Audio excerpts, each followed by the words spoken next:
Эрхэм үзэгчид бүхэн цагийн хүрд мэдээллийн хөтөлбөрийн 18 цагийн дугаарыг хүлээн авч үздэг нь.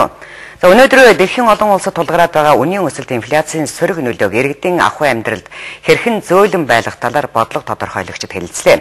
Дэлхийн банкны дэмжлэгтэйгээр тэд олон улсын 10 орчим судалгааны төвтэй видео суугаар холбогдсон үнийн өсөлтийн асуудлыг хэлэлцсэн байна. Сүүлийн үед Зүүн Азийн бараг бүх улс хүрэн бензин шатхуунаас эхлээд хүнсний үнийн өсөлтөд нэрвэгдэж байна. Үүнтэй зэрэгцээд мөнгө болон зээлийн өсөлтийн хэмжээг тогтоон барихад хүндрэлтэй болж байна гэж Дэлхийн банкны мэргэжилтнүүд хэлж байна. Үнийн өсөлт инфляцийг давах шалгарсан арга гэж байхгүй л дээ. Гэхдээ бодлого тодорхойлогчдын хувьд өнөө маргаашийг харсан биш. Аль болох урт хугацаанд үр дүнгээ өгөх бодлого баримтлах шаардлагатай байна. Манай улсын хувьд өргөн хэрэглээний бараа, ялангуяа хүнсний бүтээгдэхүүний үнийн өсөлт ихэнхдээ гадна хүчин зүйлээс шалтгаалдаг гэж мэргэжилтнүүд үзэж байна. Харин засгийн газрын хувьд үнийн өсөлт инфляцийг барих бодлого ямар угааг бид сонирхсан юм а. Гол нь бол энэ бол хүнсний инфляц учраас хүнсний нөлөөлтийг сайжруулах асуудал. Тэгэхээр манай хувьд бол махны нөлөөлт бол дотоодын зах зээлтэй холбогдолтой. Бид дотоодынхаа тээвэрлэлд энэ худалдааны сүлжээг сайжруулах. За сүүлийн үед яригч байгаа түүх эдийн биржиг байгуулах нь маш чухал дунд хугацаанд. За үр тарианы хувьд бол одоогийн байдлаар манай улс нэлээд хэсэг нь импортоор авч байгаа. Тэгэхээр цаашдаа импортын хамааралтай судлаа гаргах, дотоодынхаа зах зээлийг сангах юм бодлого хэрэгжүүлэх хэрэгтэй. Энэ дээр засгийн газраас одоо хэрэгжүүлж байгаа атрын 3 дахь хөтөлбөр бол 2010 он гэхэд бол үр дүнгээ өгөх нь гэж найдаж байна. Дэлхийн банкны төлөөлөгчийн хэлж байснаар аливаа оронд сонгуульд өгөхөөр төсвөөс халамжийн мөнгө урсгах нэхэс энэний нэргээд сонгуулийн дараа тухайн улсын эдийн засгт зөргөөр нөлөөлдөг гэж байна. Харин манай улсын хувьд байдал ямар угаа талаар Монгол банкныхан саналаа хэлж байсан юм а. Улсын хүчнүүд бол Монголын нийгмийн одоо сайн сайхан байдал, одоо хүмүүсийн амьдралыг яаж дэш нь татах гэдэгтэй л нэг л зорилготой явж байгаа учраас тэрийг бас инфляцтай бүгд л одоо энд анхаарлаа хандуулж байгаа. Тэгэхээр гол асуудал нь эргээд яхахлаар зэрэг хариуцлагагүй сул мөнгө их тараахын оронд урт хугацаанд эдийн засгийн хүчин чадлаа нэмэгдүүлэх хөрөнгө оруулалтад анхаарлаа хандуулах нь хамгийн гол асуудал юм аа гэдгийг сануулж байна.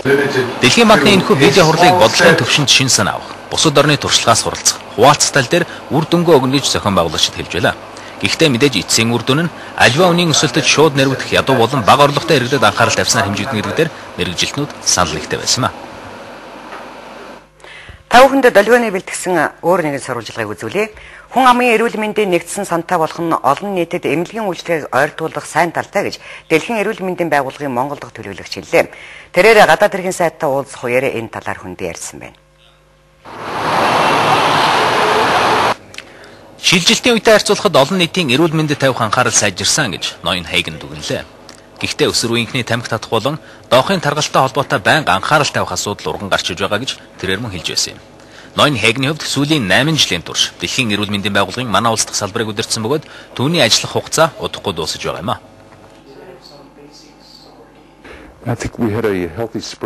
Хэдийгээр миний ажиллах хугацаа дуусгаж байгаа ч гэсэн энэ хэдэн жилийн турш Монголын олон нийтийн эрүүл мэндийн төлөө чамгүй зүйлийг бид хамтдаа хийж амжууллаа. Гэр хороололд амьдардаг иргэдийн хэрэгэлдэг усны чанарыг дээшлүүлэхээс эхлээд дэлхийн нийтийг хамарсан өвчин тахлаас Монгол иргэдийг хамгаалах тал дээр бид байнга анхаарал тавьж ирсэн. Хойшиж байгууллагын зорилт энэ хэвээр байна. Үнэхээр чихнэлтсэн эндэгдлийг бууруулах гэдэг хамтын ажиллагааны иргэдэд өгөх давуу тал олон байсныг гадаад эргийн сайд уулзалтын үеэр хэлж байсан юм а. Дэлхийн эрүүл мэндийн байгууллага ялангуяа вакцинжуулалт, дархлаажуулалтын чиглэлээр маш их том төсөл хөтөлбөрүүдийг хэрэгжүүлж энэ чиглэлээр бас амжилт төрсөн гэж бодож байгаа.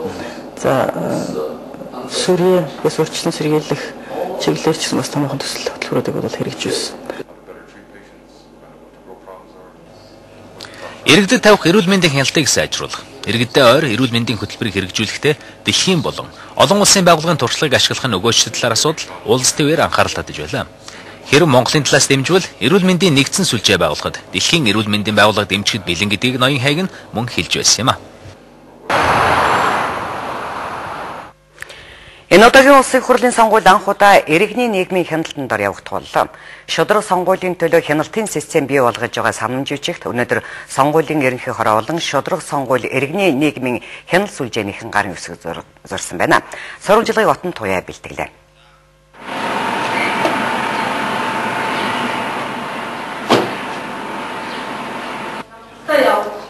Иргэний нийгмийн хяналтын сонгуулийн кампанит ажлын санхүүжилт сонгогчдын нэрсийн жагсаалтад хаягийн давхцсан иргэдийн бүртгэл, саналын хуудастай холбоотой бүхий л үйл явц цаабас хэвлэл мэдээллийн сурталчилгаа сонгуулийн хороодын ил тод байдал гэсэн 5 чиглэлээр мониторинг хийх юм а.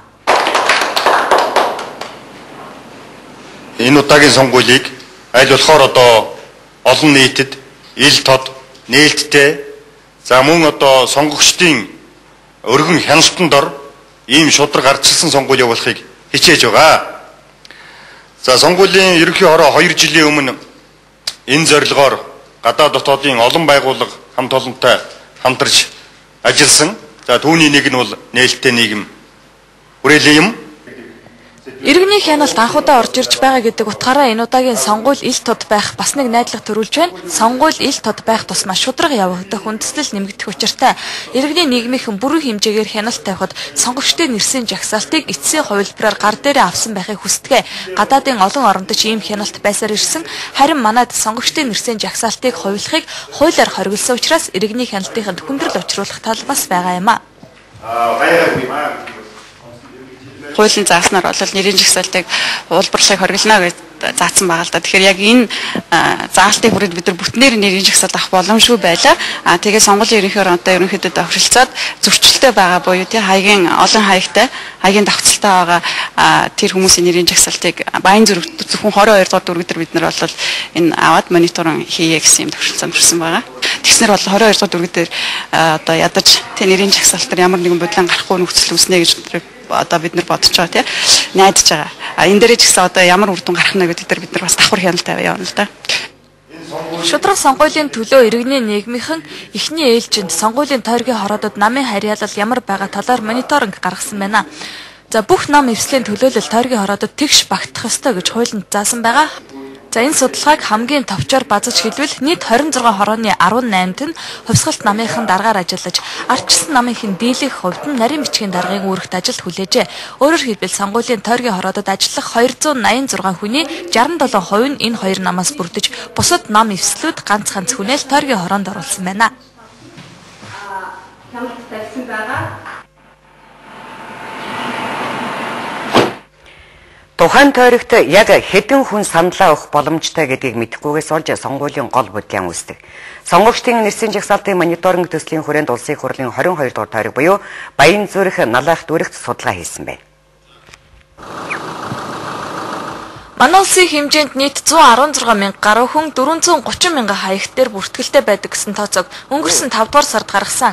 Харин нэг тойргийн хэмжээнд наривчлсан судалгаа хийж үзвэл ямархуу дүн гардгийг ганцхан Баян зүрх дүрэг дээр жишээ авъя. Баян зүрх дүргийн 8 хороонд хаягийн бүртгэлээр нь хөвөл 12800 гаруй сонгогч байх учиртай юм байна. Харин хаяг дээр дөнгөж 3200 гаруй хүн амьдарч байна.